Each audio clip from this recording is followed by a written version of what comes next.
Hey guys, so I've got another code challenge for you. And this one, as the title suggests, this is a difficult challenge. And this is something that I expect some of you might need to spend 15-20 minutes on, others might need to spend 30-40 minutes on, and it might just be something that you need to have a think about, get stuck, come back to it after a bit of a break, or sleep on it, come back to it the next day. It's not easy, but what I'm trying to say is really give it all you have before you check the solution video, because it's a really interesting challenge. So the idea is that we want you to write a program that works out whether if any given year is a leap year. We know that a normal year has 365 days, but leap years have an extra day in February. And the reason is actually really interesting.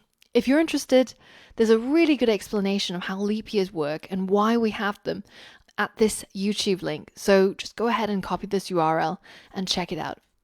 Now, the way that you work out if a given year is a leap year, so let's say we pick one out of thin air, 2020, is that on every year that is evenly divisible by 4, so that means divisible by 4 with no remainder, then that is a leap year. But except the years that is also evenly divisible by 100, unless the year is also evenly divisible by 400. Now, 2020 divided by 4 is equal to 505. So it's evenly divisible by 4. There's no remainder. But the rule says that even if it's divisible by 4, if it's evenly divisible by 100, then that is still not going to be a leap year. So let's try that. 2020 divided by 100 equals 20.2. So this is in fact not evenly divisible by 100. So that means it is still a leap year. But then it says unless the year is also evenly divisible by 400. So 2020 divided by 400 is not evenly divisible. So it is in fact still a leap year. The trickiest part of this entire challenge, I would say, is getting your head around these 3 sentences.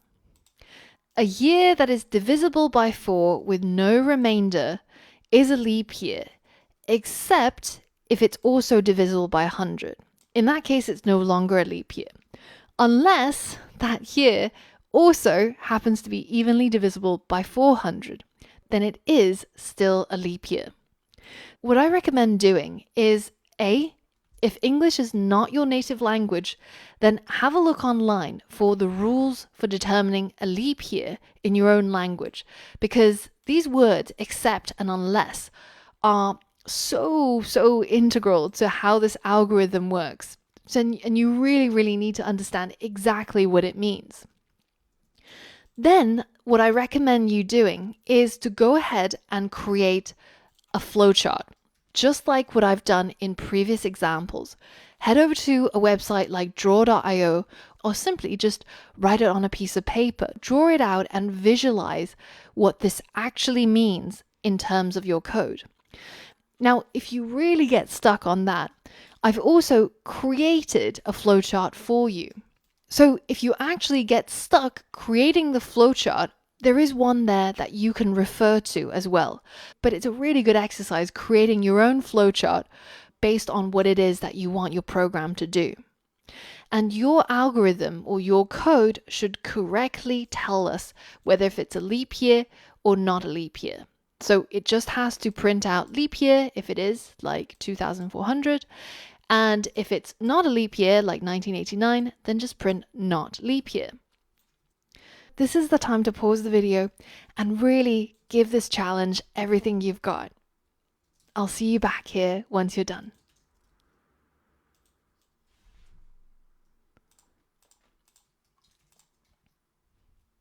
All right, so how did you get on? As I mentioned, this is a really difficult challenge. If you haven't managed to solve it, then try to come back to it a little bit later on and spend more time on it. This is a decisive moment. Don't give up on yourself. Keep going. I'm always going to be here for you with the solution. You're not going to get stuck. It's really, really important to try and solve it yourself. Now, the first thing I mentioned is turning this rule for determining whether if a year is a leap year or not into a flowchart. So I've created one, which I linked to in the challenge, and it's very simple.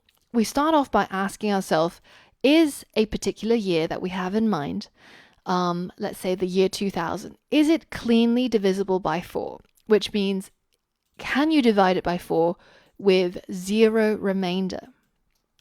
Well, if the case is no, then it's already definitely not a leap year. But if the case is yes, then we have to ask ourselves some more questions. Namely, can we divide it by 100 with no remainder? Well, if we can't, then it's definitely a leap year. But if we can, then we have to check yet again. Can we divide it by 400 with no remainder?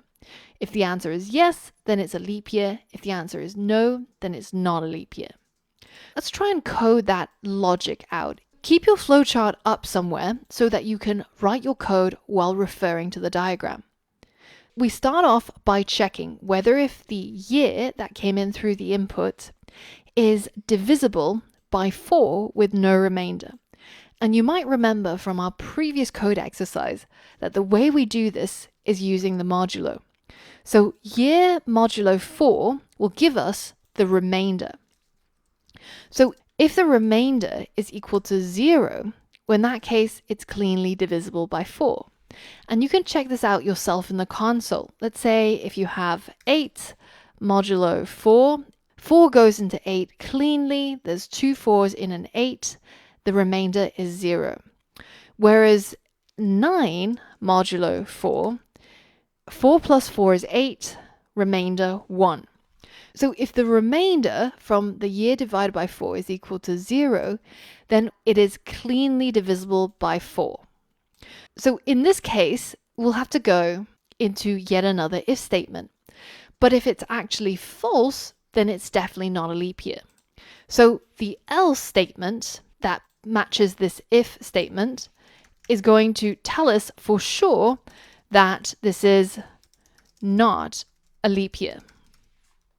But if it is true, then we have to check the next thing.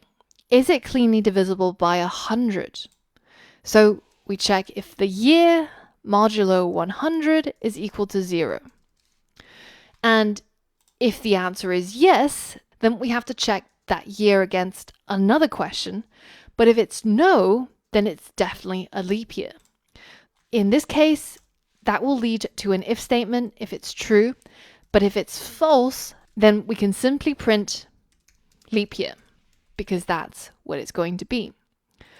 The final question that we have to ask ourselves about the year is it cleanly divisible by 400? So now if year modulo 400 is equal to 0, well, in this case, if it is true, then it's definitely a leap year. If it's false, then it's definitely not a leap year. So we can print leap year if it's true. Otherwise, or if it's false, then we can print not leap year. And that's it. That's all the code that you would need in order to represent this logic. Now, there's plenty of other ways that you could have written your code, but this is probably the most readable. Now, if you've written some different code, but it still uses these rules to work out whether if a given year is a leap year and it's correct, then that's fine as well. There's plenty of ways that you can solve this challenge. The most important thing I want you to take away from this code exercise is that you can turn any sort of logic into a flowchart to be able to visualize it. And once you've got your logic straight, then converting it into code is much, much simpler. If you haven't figured out the logic and then you try to start writing code, then it's going to be a mess. So first, get to the stage of being able to create your own flowcharts and then take those flowcharts and turn them into code. If you got stuck on this challenge, or if you didn't manage to complete it for some reason, head back to it now and give it some extra attention, because this is really, really important. It's in these moments, these code challenges, where you're actually going to level up as a programmer.